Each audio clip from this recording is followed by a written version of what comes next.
নমস্কার বন্ধুরা, আমরা একটা কথা বলতে চাই, সেটা হলো এটা আমার দাদা। তো আমার দাদার নাম হচ্ছে শেখর, আমার নাম পার্থ। তো এই দাদার বাবা পুরীতে গেছিল। তো বিগত 6 মাস হয়ে গেল দাদার বাবা ফেরেনি। তো দাদা খুব চিন্তিত এবং খুব কষ্ট পাচ্ছে আর কি।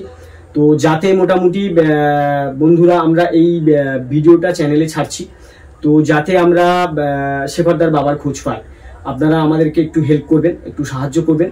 আমরা ফোনের স্ক্রিনের উপরে ফোন নাম্বার দিয়ে দেব এবং শেখরদার বাবার ছবিও দিয়ে দেবো।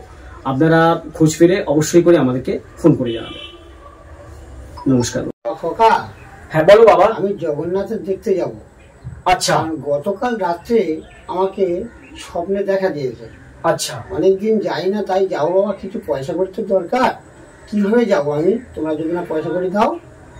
আচ্ছা বাবা শোনো, আমি বলি, পয়সা আমি অবশ্যই ব্যবস্থা করে দেবো, কিন্তু তুমি তো আমার সামর্থ্যের কথা জানো। সে তো জানি। সামান্য আমার এই মুরগির দোকানে সামান্য মুরগি কাটি, এতে আর ক পয়সা আসে বলো?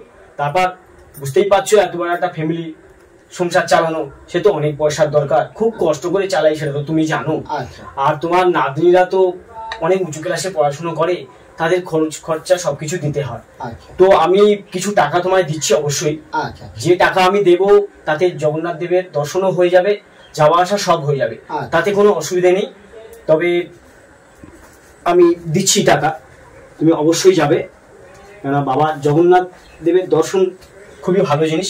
এটা তুমি রাখো বাবা, এটা নিয়ে তুমি অবশ্যই করে জগন্নাথ দেবের দর্শন করবে। ঠিক আছে বাবা।